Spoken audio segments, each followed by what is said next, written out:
how do you deal with challenges? And challenges will continue to come. That's the weird thing. And that's a wonderful thing. Because if life did not give you challenges, you would not evolve. And that not only applies to humans, it applies to every life form on the planet. Life is challenging for every plant and every tree and every animal on the planet. There's no doubt about that. It presents challenges for every species on the planet. And that is how consciousness grows, through being faced with challenges. And once you see that, you might recognize it in a movie. You wouldn't want to go to watch a movie where the characters are not challenged by life. In other words, let's say you go to a cinema and the movie begins and nothing goes wrong. And then you would say after 15 minutes, this is not an interesting movie, there's nothing going wrong. Because almost any movie, something needs to go wrong, otherwise there is no movie. Because it's only if things go wrong, the character gets challenged. And then something happens. Either the challenge is resolved on an external level, which is a not so good movie, which means the bad guy is finally eliminated or put away. Or if the challenge is, if it's a good movie, the challenge with which the characters are faced brings about a change in the character. And in a very good movie, and there are not many of those, but some, the character becomes more conscious through the challenges. And then you might even want to see that movie again and again and again. It no longer depends, you already know what's going to happen, but that's secondary. You just enjoy the process of watching somebody awaken. And as you watch somebody awaken, you somehow participate in that awakening. And it could even be a funny movie in addition to that. One of my favorite movies, I'm sure most of you know it, Groundhog Day. And I've watched that many times. And that shows somebody deeply unconscious and suffering and suffering and suffering is stuck in the same day again and again and again, and he can't get out. This is, of course, the state of the egoic state. And then until finally something changes in him. Finally he comes to acceptance and surrender and becomes helpful by accepting and surrendering what is. He becomes helpful to other people, and then in the end, the same day which is forced to repeat again and again, and he's stuck in a place that he hates, in a town that he hates, doing what he hates, seeing people that he hates.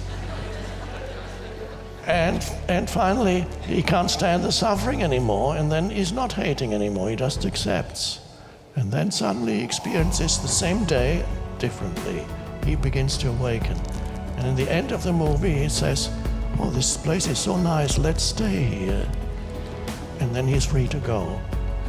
So that kind of movie that you want to watch many times, because that is a rare thing. It shows the unconsciousness and then how a character, by facing challenges, ultimately self-created, and then there's a deepening that happens. So, and that's reflective of life. You would not want to see a movie when nothing goes wrong, but when things go wrong in your own life, implicitly you think this should not be happening. The movie of my life should be such that nothing goes wrong. I want it to be totally boring.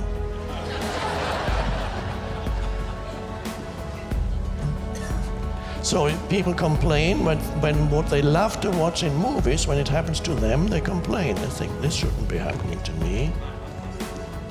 So I'm talking about the challenges that are an inevitable part of your daily existence. And even as you awaken, you get challenged by the gravitational pull of the unconsciousness within yourself, but also in the form of other people around you and situations that you encounter, your workplace, family members, relatives, friends. You are challenged by the unconsciousness of the world that you inhabit. And that's how it's meant to be.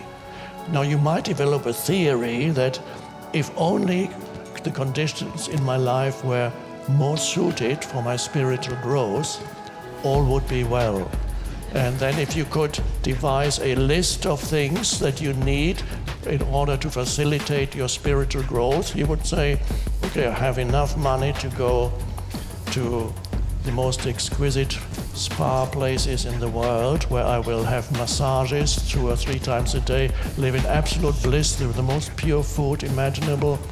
My needs are being met so that I can meditate if I want to, I can exercise my body, clean, pure air, not being disturbed by noises and things around me. Everything will be so beautiful. I can dedicate myself totally to being present.